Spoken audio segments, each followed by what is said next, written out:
Hai, Assalamualaikum dan salam sejahtera buat semua. Alhamdulillah, hari ini kita bersama-sama sekali lagi dalam sesi FB Live ya, bersama saya Dr. Nurul Yakin Muhammad Isa, pakar perunding perubatan dan paru-paru daripada Sunway Medical Center, Velocity ya. Jadi hari ini kita bersama-sama dengan Puan Vanessa ya daripada farmasi Sunway Velocity. Jadi hari ini kita akan membincangkan mengenai topik ubat TB ya. Kita akan membincangkan dengan lebih mendalam ya tentang bagaimana untuk mengambil ubat TB, apa kesan sampingannya, okey. Tapi sebelum itu kita ada sedikit ucapan ya daripada seorang netizen kita ya. Semalam 31 Mei adalah hari No Tobacco World sedunia, tidak ada rokok, tiada rokok sedunia ya semalam. Dan semalam juga adalah hari di mana kesemua orang Sabah ya menyambut festival keamatan ya, perayaan keamatan ya. Dan hari ini 1 Jun orang Sarawak yang berbangsa Dayak menyambut hari Gawai ya, Gawai Dayak. Jadi ada satu ucapan khusus ya untuk para netizen daripada Sabah dan Sarawak ya. Okay, to all Sabahan who celebrate keamatan ya, festival, selamat menyambut hari Pesta Keamatan, dan to all Sarawakian yang berbangsa Dayak, selamat menyambut hari Gawai Dayak. Wishing you all blessing and prosperity. Yeah, remembering everyone who cannot reunite with the family this year during this festival due to the current situation. Yeah, it is very sad, very sad though. No reunion and it's hurting. I feel it too, as I myself also cannot go back and I choose not to, and even sakit rasa di hati to be honest. Okay, this time the message of love is kind of different from the previous one. It is really new norm. To love our dear loved one is not to go back, yeah, not because we tidak sayang mereka, tetapi kita sayang ya. The worst part later if we are the carrier of this COVID-19. And I believe this is not what we want in case anything happens. Yeah? If this happened to my family because of me, I cannot imagine how can I forgive myself. Menyesal kemudian tidak berguna ya. I am aware this might not apply to everyone, however, still I wish you all semoga selamat dan dilindungi. Yeah? Yes, there are certain part at our areas due to poor internet connection, video call, and even to call our loved one is very impossible. Yeah? This painful emotion is beyond our words, but regardless our beliefs and background, bertabahlah dan berdoa ya, semoga semua ini berakhir dengan baik ya. Thank you, stay safe and continue to watch Dr. Nurul FB Live and share it for the good of all mankind. Kindness is free and let's appreciate it and pass it on. Okay, alright, thank you. Thank you to the netizen who share these wishes to all of you. So semoga kita mendapat banyak manfaat daripada perbincangan kita ya, dan juga semoga rakyat Malaysia sentiasa dilindungi ya daripada wabak COVID-19 ini, dan semoga wabak COVID-19 ini segera cepat berakhir ya. Okey, baiklah, kita pergi ke tajuk utama kita hari ini ya, iaitu mengenai ubat TB ya. Jadi mungkin Puan Vanessa boleh ceritakan sedikit sebanyak apakah ubat-ubatan yang biasa kita berikan untuk merawat pesakit TB itu? Okay, so selamat pagi semua. Nama saya Vanessa. So biasa ubat-ubatan TB yang sedia ada sekarang memang adalah dikira ubat lama lah. Diformulasi lebih kurang 60 tahun lalu. 60 tahun ya ubat yes, itu agak lama. Tapi masih digunakan hari ini lah. So ada 4 ubat yang dikira sangat biasa digunakan, iaitu pyrazinamide, isoniazid, rifampicin dan ethambutol. Okay, so keempat ubat ni dos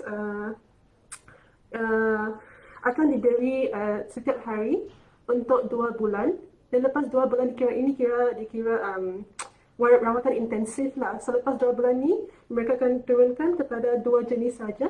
Biasanya isoniazid dan rifampicin untuk sekali sehari untuk 4 bulan lagi untuk menghabiskan rawatan TB dengan sepenuhnya. Okey, jadi maksudnya kesemua ubat TB ada 4 jenis ya, iaitu isoniazid, rifampicin, ethambutol dan pyrazinamide ya. Untuk 2 bulan pertama kita berikan keempat-empat jenis ubat ini ya, dan untuk 4 bulan yang seterusnya hanya 2 jenis ubat, iaitu isoniazid dan rifampicin ya. Kita juga ada berikan vitamin suplemen juga ya untuk mereka ya. Yes, satu jenis vitamin iaitu vitamin B6, pyridoxine. Ini adalah kerana satu jenis ubat TB iaitu pyrazinamide ada kesan sampingan lah yang boleh merosakkan saraf-saraf kita. So kami bagi suplemen vitamin B6 ini untuk merawatinya. Ya, ya. Jadi vitamin B6 tu paradoksin tu adalah satu vitamin tambahan kepada ubat-ubatan TB yang kita berikan. Baiklah. Okey, jadi mungkin dari segi dos, Puan Vanessa boleh ceritakan sikit berapa dos untuk ubat yang kita berikan ni?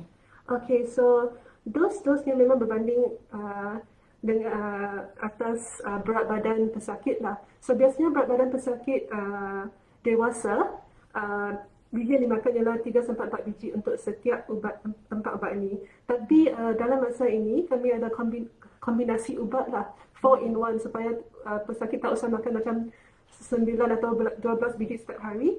Pesakit hanya perlu makan 1 biji saja. Ini dikira sangat senang untuk para pesakit lah. Oh, kira formulasi 4 in 1. Jadi Ya. empat ubat tu terdapat dalam satu kapsul sahaja. Yes. Jadi mudah untuk pesakit menelannya. Ya, tapi masih berbanding atas berat badan pesakit lah. So pesakit makan 3 atau 4 biji ubat kombinasi ini saja. I see. So kalau untuk dos ubat arsenizate lah contohnya ya, macam mana kita nak kira dos untuk ubat arsenizate ni?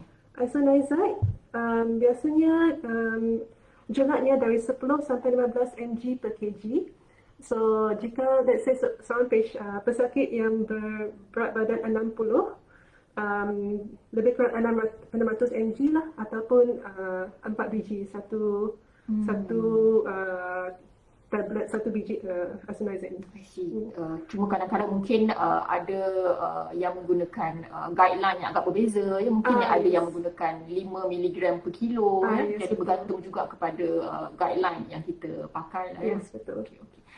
Jadi untuk rifampicin pula macam mana dosnya? Rifampicin jumlahnya lebih kurang 10 sampai 20 mg per kg. Kira di antara 15 lah mg per kg. So sama juga 15 darab 60 lah macam tu. So lebih kurang 750. So memang bergantung ke atas formulasi tablet juga. Kami tak boleh kira betul-betul mungkin 765 macam tu. So kami akan bundarkan ke kekuatan tablet tu yang terdekat. Kalau untuk rifampicin tu satu kapsul tu berapa miligram tu kalau satu kapsul tu? 300. 300. Jadi kalau 765 kita bundarkan terdekat jadi dalam 600 macam tu. Jadi kita berikan 2 kapsul. Lebih kurang. So kalau rifampicin tu satu kapsul tu dalam 300. Kalau arsenizate tu satu tablet tu dalam berapa miligram? 100. 100. I see. Okey. Jadi kita boleh bundarkan, and then kalau perlu mungkin kita paksa potong 2 ya kalau ada tablet tu lah. Tablet boleh lah. Kita kapsul memang tak susah sikit lah. I see. Kalau kapsul kita bagi bentuk sirap ke macam mana? Kita just bundarkan saja. Bundarkan saja. I see. Untuk dewasa lah. Jika dewasa yang tak boleh menelan macam tu, kami boleh buat sirap ataupun buka dan bagi dalam bentuk serbuk lah.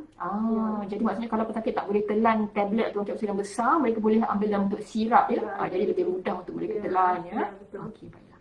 Dari segi ubat parazenamide pula macam mana dari segi dosisnya tu? So dosinya 30 sampai 40 mg per kg. So lebih kurang pesakit yang 60 kg dan 2,400 lah mg per kg tu. So satu biji paracetamol ini biasanya 600. I see. So satu biji tu dia adalah kapsul ke tablet? Dia adalah tablet. Ya, ini tablet. Tablet lah, paracetamol tablet 600 ya, dalam satu tablet itu. Yes. Okey. Jadi kebiasaannya kita berikan dalam 1,200 ya. 1,200 ya, betul, ya. dalam 2 tablet lah. Ya, betul. Dari segi ubat ethambutol pula bagaimana? Ethambutol itu dalam jika saya tak silap dalam bentuk tablet juga, jumlah dosnya lebih kurang 15 sampai 25 mg per kg. So boleh dikira sebagai 20 mg per kg lah. So kalau 60 kilo tu dalam 1,200 macam tu juga. okey. Ya. So kalau ethambutol tu satu tablet tu dia adalah tablet ke kapsul? Tablet lah. So tablet tu dia berapa? 400 lah. So dalam 3 tablet lah perlu ya untuk orang dewasa yang biasa ya. Okey, baik. So kalau dari segi accurate pula maksudnya yang formulasi combination. Combination tu kami ada 2 jenis. So untuk waratan intensif yang baru kami bincangkan sebelum ni, 4 in 1. So brand yang sedia ada beberapa jenis lah. Ada Forcoxtract, ada Accurate. So yang ni depending on patient weight juga, mungkin 3 atau 4 biji sehari lah. Jadi setiap berat yang berbeza mendapat Yes. jumlah tablet yang Yeah, berbeza. yeah. Kita ada dua jenis, Accurate 4 dengan Accurate 2 Yes. yang biasa kita So Accurate itu untuk rawatan seterusnya, rawatan maintenance. Dia ada kombinasi dua ubat saja. So itu ya sama juga. So kalau Accurate 4 tu adalah kombinasi isoniazid, rifampicin, pyrazinamide, ethambutol. Kalau Accurate 2 adalah kombinasi isoniazid dengan rifampicin lah ya. Betul. Jadi macam kalau fasa intensif tu pesakit kena ambil Accurate 4 ya. Yes, Kalau betul. fasa sambungan Accurate 2 ya. Betul. I see. Okey, baiklah. Ada spesifik warna ke macam mana? Ke dia berbeza-beza ikut manufacturer? Untuk warna ubat? supaya senang pesakit kita kenal pasti ya. Okay. Biasanya ikut manufacturer, tapi selalunya rifampicin dia akan dia macam satu kapsul warna merah lah. Ini ada kesannya yang special juga yang kami akan bincangkan nanti untuk kesan sampingan. Yang lain semua lebih kurang tablet. Kalau isoniazid tu tablet dia warna apa biasanya? Biasanya warna kuning yang kecil sikit. Okey. Dan Kalau ethambutol? tak silap saya warna putih besar, tapi I juga tak kata pasti sekarang. Okey. Dah lama saya tak tengok. Pyrazinamide? Pyrazinamide dia besar dan putih kekuningan sedikit. Ya. Jadi untuk para netizen di luar sana ya, penting untuk kita boleh mengenal pasti ya jenis-jenis ubat ya, apa nama ubat tu warna apa ya, ubat tu bentuk macam mana, saiz macam mana ya, berapa tablet yang diambil ya. Kerana jika kamu pergi ke hospital, kamu ingin memberitahu kepada doktor ubat apa yang kamu makan ya, dan kebetulan kamu tak bawa pula ubat kamu ya, tapi kalau kamu boleh describekan, kamu boleh ceritakan apa ciri-ciri ubat yang diambil, maka mungkin doktor boleh ada gambaran ya, ubat apa yang kamu ambil ya, dan berapa lama kamu ambil ubat itu ya. Kerana sejarah ini sangat penting untuk membantu pada doktor merawat rawatan penyakit kamu dengan lebih baik ya. Jadi saya harap mungkin lepas ini ya, para pesakit TB di luar sana mereka lebih peka ya terhadap ubat-ubatan yang mereka ambil ya, berapa biji mereka ambil, apa nama ubat yang mereka ambil ya, berapa kerak mereka ambil ya. Dan selepas ini kita akan bincangkan dengan lebih detail pula bagaimana cara untuk mengambil ubat-ubat ni. Adakah perlu selepas makan ke, sebelum makan ke, sebelum tidur ke, macam mana tu? Okey, yang paling baik sebelum makan dengan perut kosong. At least Semua jenis ubat ke? Empat-empat tu elok makan dalam keadaan perut kosong ke, ataupun ada yang lepas makan sebelum makan? lebih elok sebelum makan, tapi kami juga fahamlah jika puan atau encik ada rasa kesan sampingan perut bila makan ubat ni. So jika macam tu dengan perut kenyang juga boleh. Tapi biasanya dengan perut kosong kami syarankan 1 jam sebelum makan apa-apa lah, ataupun 2 jam lepas makan apa-apa. Oh, maksudnya biar dalam keadaan perut tu kosong lah ya, sama ada 1 jam sebelum makan ataupun 2 jam selepas makan ya. Betul. Okey. Jadi ada sebab ke kenapa mereka perlu makan dalam perut kosong? Apa kebaikannya kalau mereka ambil dalam keadaan perut kosong? Adakah lebih meresap masuk ke macam mana? Lebih kurang macam tu lah. Kerana ada setengah ubat dia mungkin sensitif terhadap situation dalam perut, iaitu yang berasid ataupun dia tak boleh tahan terlalu lama. So untuk jika kami nak ubat meresap ke dalam badan dengan sepenuhnya atau dengan maksimum, kami sarankan sebelum makan lah, perut kosong.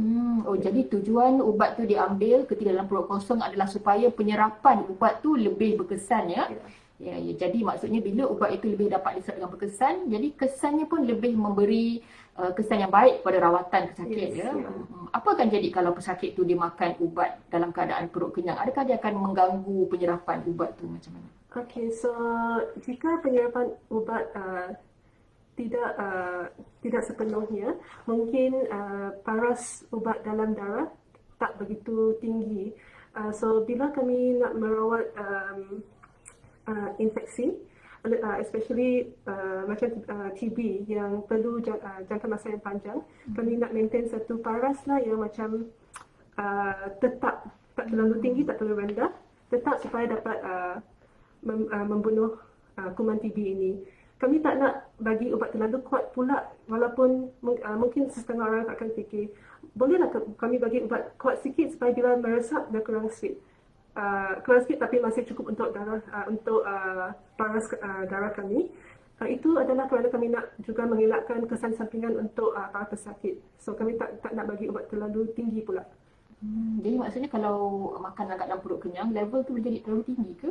Tak. Maksud saya ialah jika makanan perut kenyang, kemungkinan kadar peresapan ke dalam badan akan turun sikit. So kami memang mengesyorkan sebelum makan lah. Tapi sedikit ubat lebih bagus daripada tak ubat langsung. So jika pasien rasa memang tak sesuai makan dengan perut kenyang, then kami boleh cadangkan dengan perut kenyang lah. Tapi paling bagus dengan perut. I see. So maksudnya yang terbaik adalah ambil ketika perut kosong ya, tetapi kalau ada gastrik yang sangat teruk ya, tak boleh tahan, kena makan dulu baru makan ubat, jadi tidak mengapalah. Paling kurang ada ubat yang masuk ke dalam badan daripada tidak makan ubat langsung ya. Okay, baiklah. Mungkin para netizen di luar sana ya, para pesakit TB yang mungkin sedang mengambil ubat TB ya, pastikan anda mengambil ubat TB ketika dalam keadaan perut kosong ya, sejam sebelum makan ataupun 2 jam selepas makan ya. Tetapi jika anda ada masalah gastrik yang sangat teruk, anda dibenarkan untuk makan ubat walaupun setelah makan ya. Okey, baiklah. Mungkin kita boleh terus bincang ya. Bagaimana pula kita nak menyimpan ubat TB ni, sebab ada setengah ubat dia kena letak dekat dalam fridge ya. Ada setengah ubat dia kena letak dekat tempat-tempat yang tertentu suhunya. Jadi ubat TB ni bagaimana kita nak simpan supaya dia tidak rosak? Okey, so ubat TB ni memang senang dan sesuai untuk para pesakit. Tak usah simpan dalam tempat peti sejuk langsung. Hanya tempat yang suhu bilik kurang daripada 24 Celsius dan jangan dedah kepada cahaya matahari. So jika puan dan encik nak bawa ubat bersama-sama bila pergi kerja ke atau bila macam travelling ke apa, boleh juga, hanya kan pastikan ubat tu disimpan dalam tempat yang dingin sedikit. Oh, okey. Jadi maksudnya simpan di bahagian suhu bilik. Jangan terlalu panas, jangan terdedah pada cahaya matahari ya. Jadi maksudnya boleh dibawa pergi ke tempat kerja ya. Jadi tidak perlu disimpan dalam peti sejuk ya. Jadi ini lebih mudah untuk pesakit TB menyimpan ubat TB ya. Okay, baiklah. Jadi biasanya ubat TB tu berapa lama dia boleh bertahan tu? Katakanlah doktor dah bagi stok untuk sebulan ya. Agak-agak berapa lama jangka hayat ubat TB tu sampai dia tak boleh dimakan lagi apa dia punya expiry date itu kebiasaannya. Kebiasaannya sampai expiry date. So paling senang ialah bila encik puan terima ubat TB tu, jangan keluarkan terlalu cepat daripada dia punya blister pack ataupun dia punya packaging lah. So dia boleh tahan lebih lama lagi kerana tak didedah kepada tempat yang macam suhu yang terlalu tinggi ataupun humidity. Kelembapan udara tu ya. Jadi maksudnya kalau dapat dalam package tu jangan keluarkan semua, keluarkan satu demi satu daripada paket ataupun ubat tu ya. seminggu sekali lah jika lebih senang untuk ingat macam mana nak makan ubat. Tapi bukan semua sekaligus lah. Jika disimpan dengan betul, memang dia boleh tahan sampai tarik luput dia. Tarik luput dia biasa dah setahun, 2 tahun, 3 tahun ke? Setahun, 2 tahun saja. So maksudnya ubat tu bila dia dah dibeli oleh pesakit boleh tahan sehingga setahun atau 2 tahun ya. Selagi dia belum keluar daripada blister pack dia tu lah. Kalau dah keluar daripada blister pack tu, berapa lama ubat tu boleh tahan? Memang tak ada data yang betul-betul, tapi lebih kurang dalam sebulan kami mengesyorkan sudah nak makan habis lah. Okay, I see. Okay. So kalau dah buka tu, maksudnya kalau boleh dalam sebulan kena habiskan ya. Okey, baiklah. Okay, jadi mungkin Puan Vanessa boleh terangkan sedikit ya, bagaimana ubat TB ni bertindak ya, dan bagaimana dia memberi kesan kepada penyakit TB itu sendiri, bagaimana action mechanism ataupun kesan bertindak ubat-ubat ni. Okay. So sebab pesakit TB perlu makan 4 jenis sekaligus adalah untuk macam maximize dia punya efek atas mikroorganisma TB ini. Kerana apa yang special tentang Mycobacterium tuberculosis, iaitu mikroorganisma ini, ialah dia ada satu sel dinding sel yang sangat tebal. So ada beberapa jenis, iaitu rifampicin yang akan bertindak balas terus atas dia punya macam control panel lah, RNA dia. Genetik ya. RNA. Rifampicin dia bertindak pada RNA dia ya. Dan ada beberapa jenis juga, iaitu ethambutol, isoniazid yang akan bertindak atas dinding sel yang tebal tu. So jadi ethambutol dengan isoniazid bertindak ke atas dinding sel kepada Mycobacterium TB ni.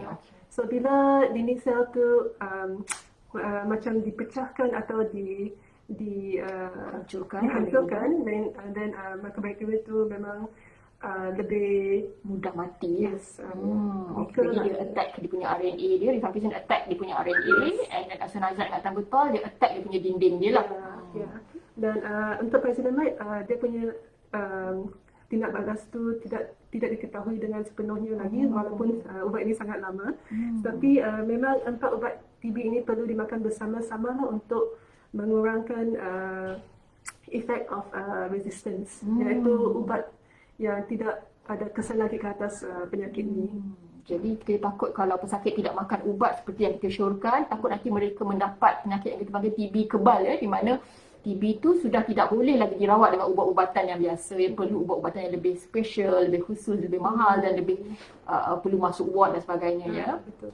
Mungkin Puan Marissa boleh ceritakan sikit apa beza antara bactericidal dengan bacteriostatic effect yang ubat-ubat ini berikan? Okay, so bactericidal maksudnya untuk membunuh kuman tu dengan semerta-mertanya ataupun dengan cepat. Bacteriostatic pula dia macam merancakkan kuman tu. So kuman tu takkan mati dengan cepat, tapi dia tak boleh tumbuh dan ataupun boleh membiak dengan ya. Dan lama-kelamaan dia akan reda juga lah. Jadi bactericidal tu memang terus membunuh kuman TB, bacteriostatic tu hanya merencatkan pembiakan kuman TB tu, ya. I see. Jadi antara ubat-ubat TB ni mana satu yang bactericidal, mana satu yang bacteriostatic? Secara kasar tinggal asal dari pembisin. Ya. I see. Okay. Baik. Okey, ada sedikit soalan daripada netizen, ya. Waalaikumsalam Dr. Adam Abdul Ghafur, ya. Waalaikumsalam Encik Is Muhammad. Jadi Encik Is ingin bertanya mengenai asma, ya. Encik Is Muhammad bertanya, adakah penyakit TB akan kena semput macam asma, ya? Jadi sebenarnya kalau kita lihat pesakit TB dan pesakit asma adalah dua penyakit yang berbeza, ya. Tetapi kadang-kala, ya, mungkin lama kelamaan, ya, ketika pesakit TB tersebut telah sembuh, ya, ketika mereka mendapat parut di paru-paru ataupun kita panggil lung fibrosis, ya, ataupun bronchiectasis, di mana paru-paru mereka mendapat parut setelah sembuh daripada TB, ya. Lama kelamaan sekiranya keadaan parut tersebut semakin teruk, ya, parut menjadi lebih teruk dia punya kesannya, mungkin pesakit tersebut boleh mendapat masalah susah nafas sekiranya berjalan dalam jarak yang jauh, ya. Tetapi tidak semestinya. Bergantung kepada seteruk mana kuman TB itu menjangkiti. Tak boleh. Menjangkiti kenapa tak boleh?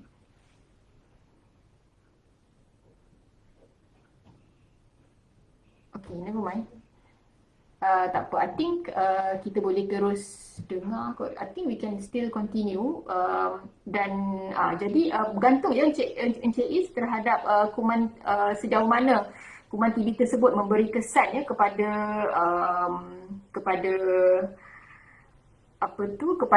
pesakit tersebut. Okey, baiklah. Mungkin kita akan terus ke soalan yang seterusnya, kesan sampingan ubat TB, ya. Mungkin Puan Vanessa boleh ceritakan sedikit apakah kesan sampingan ubat-ubat TB? Okay, so untuk ubat TB, kesan sampingan yang memang para perawat yang akan paling concern about is dia punya kesan ke atas hati pesakit. So dikira hepatotoxic effect lah. So untuk tiga jenis ubat TB iaitu pyrazinamide, isoniazid dan rifampicin, memang dia ada kesan dengan atas hati. Of the three, pyrazinamide yang paling kuat lah. I see. Jadi pyrazinamide paling memberi kesan yang paling hebat, ya, kepada fungsi hati itu sendiri, ya. Okay, jadi mungkin pesakit yang ada masalah hati, ya, mungkin mata mereka boleh menjadi kuning, ya, jaundice, ya. Mereka boleh ada simptom-simptom seperti loya-loya, muntah, sakit perut. Itu adalah antara manifestasi gangguan fungsi hati pesakit, ya. Okay, baiklah. So maksudnya empat jenis ubat TB tadi boleh menyebabkan gangguan fungsi hati, terutamanya pada pyrazinamide, ya. Yes, betul. Kemudian ada kesan sampingan lain yang mungkin Ya, kesan sampingan dari rifampicin yang tak akan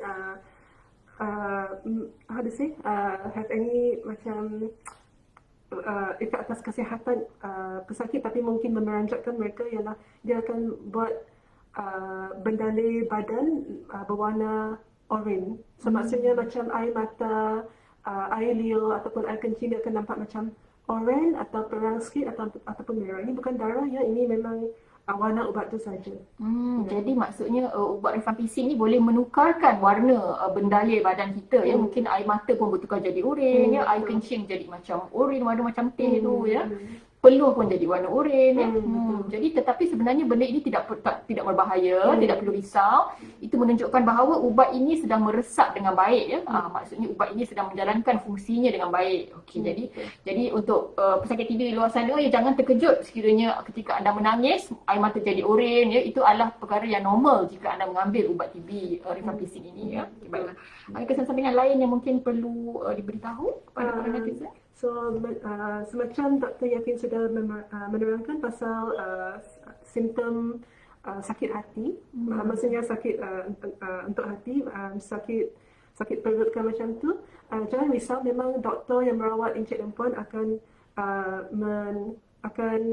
buat ujian lah darah untuk cek progress Puan dan Encik. So jangan risau tentang how to say it, liver failure lah, okay? Untuk hitam buta pula mungkin akan rasa sakit pendengaran atau mata penglihatan, tapi bukan sakit teruk-teruk lah, mungkin ada changes sikit lah. So jika Encik dan Puan rasa ada macam penukaran tengok warna, terutamanya warna hijau ataupun pendengaran, dan boleh bagi tahu doktor semata mungkin.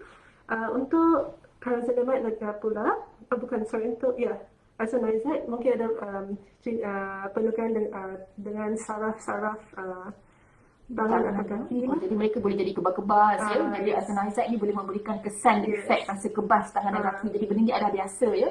Sebagai kesan sampingan. Biasa, tapi perlu beritahu doktor lah ya, untuk supaya dia takkan jadi lebih teruk lagi lah. Ini sebabnya kami bagi ubat pyridoxine lah, untuk mengurangkan kesan ni, kebas-kebas tersebut ya. Kebas-kebas.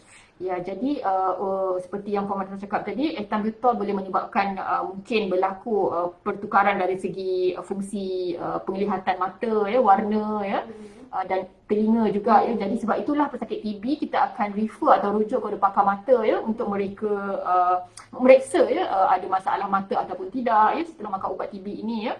Okey, jadi ada kesan sampingan lain yang mungkin Puan Vanessa nak share tentang ubat TB ni? Yang lain mungkin tak not as common lah. Tak biasa lah, jarang berlaku. Lah. Macam kekurangan darah macam anemia, tapi ini mungkin juga kerana nutrien para pesakit TB yang kurang lah. So digalakkan pesakit TB makan dan minum benda berkhasiat macam biasa. Kurangkan ikan selera. I see. Jadi mungkin hilang selera makan ya. Ada pesakit saya ada yang macam mengadu ya, bila makan ubat TB ni dia rasa loyo-loyo nak muntah ya, dia rasa sakit perut ya. Kadang-kadang keluar gatal-gatal kulit ya, rashes ya.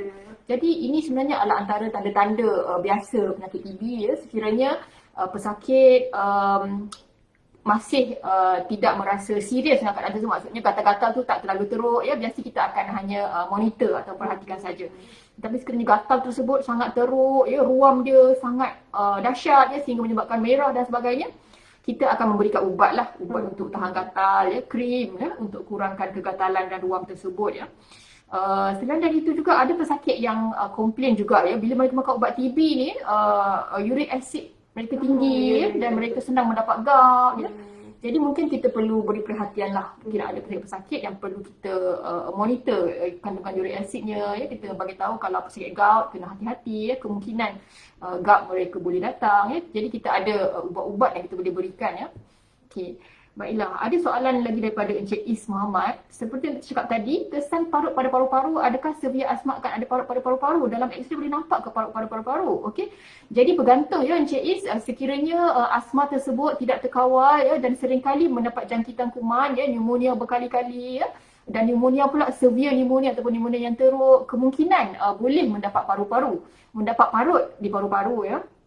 Dan sekiranya parut tersebut serius ataupun besar ataupun banyak, kadang-kala boleh nampak di X-ray, di chest X-ray, tetapi dengan scan, CT scan kita boleh nampak dengan lebih clear, dengan lebih jelas kiranya ada parut ataupun tidak ya. Okay, jadi daripada Dr. Ada Abdul Ghafur, people infected with TB bacteria have a lifetime risk of falling ill with TB of 10%. Oh, okay. Jadi Dr. Adam share kepada kita ya tentang statistik ini. Terima kasih ya, Dr. Adam. Okay. Baiklah, kita pun dah hampir sampai ke penghujung sesi ya. Mungkin Puan Vanessa ingin memberikan kalau ada pesanan ataupun take home message untuk para netizen kita. Okey, untuk ubat TB, memang jangka masa rawatannya sangat panjang lah, 6 bulan lah. So, walaupun kami tak rasa apa improvement ataupun kerosakan dalam rawatan kami, memang pentinglah kami makan ubat tiap-tiap hari pada masa yang sama.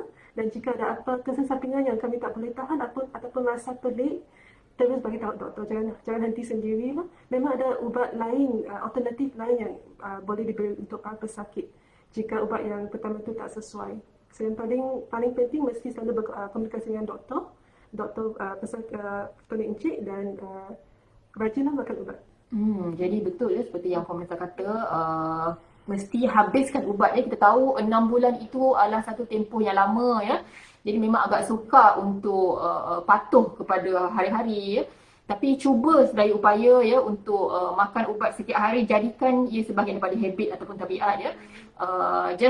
Ingat bahawa paling penting untuk kita rawat supaya betul-betul sihat ya. Jadi penyakit ini tidak akan datang berulang kembali ya. Kebanyakan pesakit TB saya yang pernah saya jumpa sebelum ini ya, kebanyakan mereka setelah mereka makan ubat TB ya, selepas makan ubat 2 minggu, sebulan, mereka dah rasa sihat. Jadi mereka ingat, oh saya dah sihat dah. So saya pun dah berhenti makan ubat. Jadi kebanyakan mereka bila mereka mula rasa sihat sedikit, mereka terus berhenti makan ubat ya. Jadi ini adalah perkara yang salah ya, tidak boleh diamalkan ya. Walaupun kamu sudah merasa sihat setelah makan ubat sebulan, kamu tetap kena teruskan habiskan ubat tersebut selama 6 bulan ya. Kerana sekiranya kamu berhenti ubat setelah makan ubat selama sebulan, risiko untuk kamu mendapat lagi sekali TB itu adalah sangat tinggi ya. Kerana kemungkinan kuman TB yang telah dibunuh tidak habis dibunuh lagi, masih ada tertinggal saki-baki ya. Jadi sebab itulah 6 bulan itu adalah jangka masa yang diperlukan ya. Berdasarkan kajian-kajian, 6 bulan adalah tempoh yang terbaik untuk menghabiskan ubat TB supaya kita betul-betul memastikan pesakit betul-betul sembuh daripada jangkitan TB ya. Sekiranya pesakit tidak mengambil ubat seperti yang disyarankan oleh doktor selama 6 bulan, risiko untuk mendapat TB yang kali kedua, kali ketiga adalah sangat tinggi ya. Dan kemungkinan kalau mereka mendapat TB kali kedua, kali ketiga, kemungkinan mereka akan mendapat TB kebal ya, di mana ubat TB yang biasa tidak boleh merawat penyakit TB jenis kebal ini lagi. Mereka perlu masuk ke hospital untuk jangka masa sehingga 2 tahun ya. Kerana TB kebal adalah penyakit TB yang lebih susah untuk dirawat. Dan kadang-kadang pesakit boleh juga datang dengan masalah TB di otak ya, kerana mereka hanya makan ubat TB sebulan sahaja pada penyakit TB yang lepas. Jadi sangat penting sekiranya komplikasi yang lebih serius boleh berlaku sekiranya kita tidak comply ataupun tidak patuh terhadap ubat-ubatan yang telah ditetapkan oleh doktor ya. Okey, jadi mungkin itu saja kita sesi perbincangan kita pada hari ini mengenai ubat TB ya. Saya harap pesakit TB di luar sana ataupun sesiapa yang mempunyai ahli keluarga yang mengidap TB perlulah memastikan ya diri sendiri dan juga ahli keluarga mereka yang mengidap TB mengambil ubat mengikut dos yang ditetapkan ya, mengikut jadual yang ditetapkan, mengikut durasi waktu yang ditetapkan ya, untuk kebaikan diri anda sendiri dan juga keluarga dan masyarakat secara umumnya ya. Okay, baiklah, mungkin itu saja daripada kami ya. Terima kasih kepada Puan Vanessa daripada Bayan Farmasi kerana sudi bersama-sama membincangkan mengenai ubat TB pada hari ini ya. Esok kita akan bincangkan mengenai pengalaman merawat pesakit kanser dari sudut pakar paliatif ya, di mana pesakit kanser paru-paru peringkat akhir, bagaimana doktor merawatnya ya. Jadi mungkin itu saja. Semoga sesi ini memberikan manfaat buat semua. Sekian, Assalamualaikum warahmatullahi wabarakatuh. Okay, alright. Okay. Yeah, I think to see what did it.